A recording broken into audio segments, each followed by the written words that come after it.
everyone to CW Live. I'm Khyla Flores, Associate Editor here at IABC. Today I'll be talking with Mary Ellen Hynd. Mary Ellen is a certified professional coactive coach who specializes in coaching mid to senior level professionals. In November, she will share her insights with IABC in the form of a workshop titled Coaching to Develop a Leadership Mindset. Welcome, Mary Ellen. Hi, Khyla. So we can get started. The first question, how do you personally define leadership? A leader is somebody who others follow willingly. It's not about power and it's not about position. And leaders can be found across the introvert-extrovert spectrum. Leaders take responsibility for their worlds. They are visionary, purposeful, trustworthy, and they're relational. And it's that relational aspect that's really key.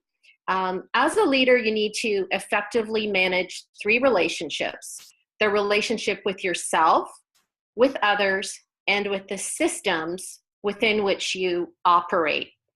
There's actually an example that comes to mind. It's from the IABC World Conference. I believe it was 2008 in New York. And Bill Marriott, who was the president of Marriott Hotels, was in attendance to do a presentation on his blog. And as part of the presentation, they showed a video of Mr. Marriott visiting one of the hotel properties, and the camera panned the large number of employees that were there to welcome Mr. Marriott. I remember this like it was yesterday. On those employees' faces, you saw pride, connection, and you really got this sense that they wanted to be in a relationship or connected to Mr. Marriott. Later in Mr. Marriott's remarks, he commented, "We take care of our employees and our employees take care of our customers." And if you think about that willingly follow aspect of leadership, often the role of a leader is to take his or her people from where they are to where they haven't been. And it's much easier to do that if your people trust you and will willingly follow you. Great, thank you. And the second question, do you think our definition of expectations of leadership have evolved recently, and if so, why? Yeah, it's not so much that the definition has changed, but there has been a shift in expectations arising from the evolving business climate and the way we work today. Number one is there's an expectation for leaders to be accountable and transparent. And unfortunately, this is stemming from a lack of trust. If you follow the Edelman Trust Barometer, we see this every year in the annual results. Secondly, there's an expectation for leaders to consider not just the financial bottom line, but also the social side, so their people and their communities and their environmental impacts. It's important to take a long-term versus short-term view of sustainability. Number three is accessibility. Outside and inside organizations today, social platforms are flattening out the hierarchy, which means that more than ever, employees and individuals at all levels have access to communicate and engage with leadership. Number four is businesses today, traditional businesses, are being challenged by new and disruptive ways of wanting to do business, such as the sharing and collaborative economy. And what this points to is a need for leaders to be flexible and open and creative versus reactive. And so to look to ways to collaborate and work together or work alongside. Another thing that is very evident, and is relevant actually for this workshop series is increasingly there's an expectation for emotionally intelligent leaders at all levels of an organization. And when I say emotionally intelligent, I mean self-aware, empathy, discipline. You know, if you think about it, human beings, not human doings. And yet much of the focus within organizations and the pressure that we put on ourselves is on the doing side. So there's a commonplace or an acceptance that these two parts need to work together. Even in the professional coaching field, which is over 20 years old now, traditionally leadership coaching was for executives. And there's a noticeable trend. Executives have benefited from coaching. And now coaching is increasingly being offered to individuals, employees at all levels within an organization. And one last thing to consider is that 98% of companies are small and medium enterprises, and we have a number of emerging young people, our up and coming generations who are wanting to make their mark as leaders. So there's certainly an opportunity and an expectation there for leadership mindset. Great, thank you. And your approach to leadership development is less about gaining new skills and more about looking inward and developing a self-awareness. Could you talk about that a little bit? Yes. Developing a leadership mindset begins with self-awareness. Leadership scholar Warren Bennis said, becoming a leader is synonymous with becoming yourself. And the best way to start is to get very clear on your values. Our values are unique to us as individuals. They are what makes us tick, which gives us meaning, and they also serve as an internal compass. When we're living and working in alignment with our values, there's a sense of calm and fulfillment, even when there is uncertainty and we are making those tough decisions. When we're feeling upset or angry or burned out, this signals a disalignment with our values. I do a fair bit of work with emerging and developing leaders who may be, in a new leadership role and have a new title and people reporting to them.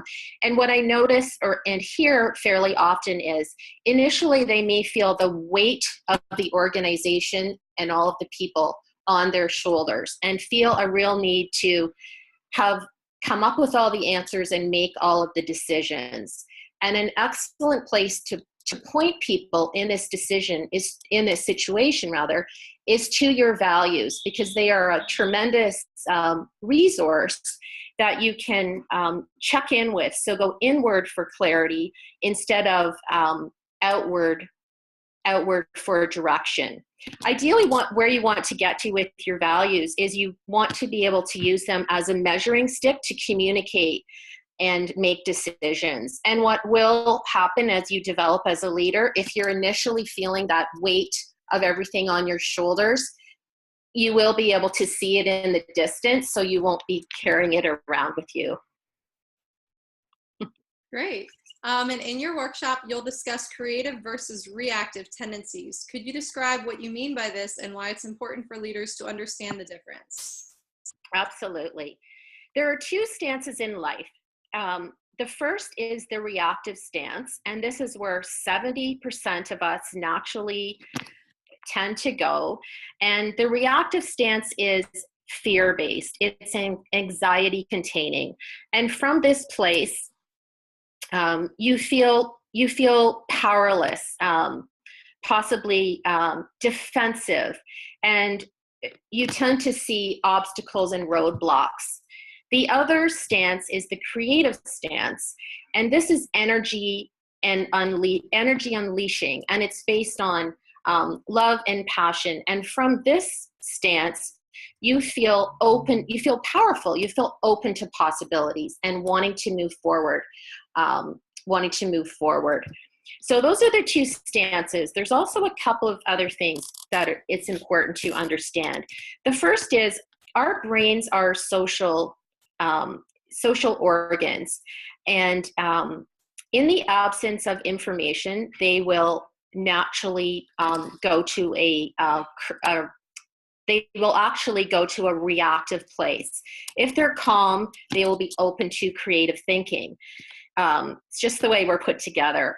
They're also efficient, and they want to take the easiest, fastest, efficient route, which is usually based on past experience. And what we know is that this isn't always the best route to take. We also each have underlying assumptions and beliefs that can be limiting. And these are the way that we see ourselves, our strengths and weaknesses, our limits, our possibilities, and also the way that we see others.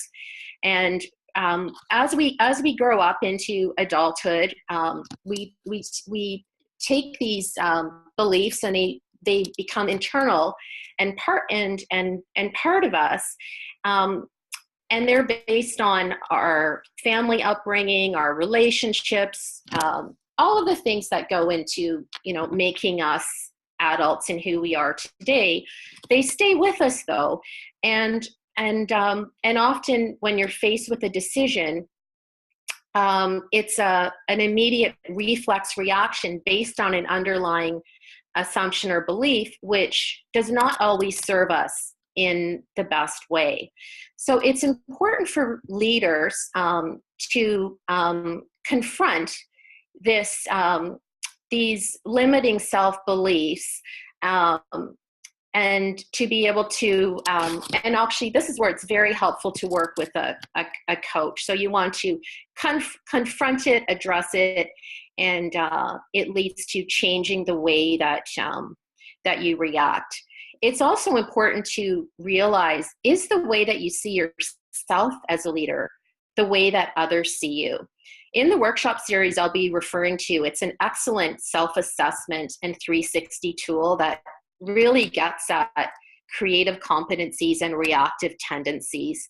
And that will be helpful in our discussion of how you move to be a reactive versus creative leader. Okay, thank you. And lastly, are there 2 to 3 questions that you think professionals should ask themselves when developing as a leader? Yeah, that's a great question. One of my favorite questions to ask is what keeps me, or what keeps you up at night? And to really pay attention to what keeps coming up. And you could say, what keeps me up about work? And what it could very well be is it could be a limiting assumption or belief that's keeping you in that reactive space, or it could be a value, a disalignment with your values, and a value that is not being honored. Often as a coach, when I'm working with people in organizations, often the discussions are around relationships with other people. And when there is conflict, this actually serves as an excellent leader development opportunity to learn and to grow and to tune into your values. Another question is, why would anybody follow me? And where this question will often take you is to your values, and the values that draw people to you and that you should continue to honor as a leader. One more question. So let's say you're faced with a challenging situation, is to ask yourself, how can I approach this situation in a creative versus reactive way?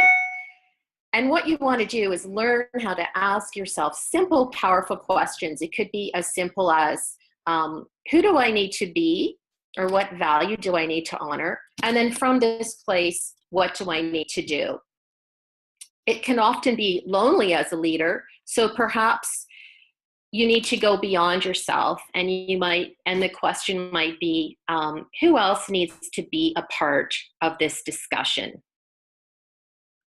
Okay, great. Thank you. Well, Mary Ellen, thank you again for joining us in this episode of CW Live. And to our viewers, you can learn more about her leadership workshop by following the link in the description. Great. Well, Khyla, thanks so much for having me. I'm really looking forward to leading the workshop series again. And I can tell you that leadership is a muscle that can be developed. And, you know, I was thinking as I was getting ready to talk to you today that I think there will really be two benefits from the workshop series. The first is on an individual level to develop as a leader, but also for our relationships with other people, and to be able to take a coaching approach, particularly as communicators, we're often advising others. So I believe that the benefits will continue out to those that we work with as well. Okay, great. Well, thank you for your time, Mary Ellen, and thanks for watching, everyone. Great.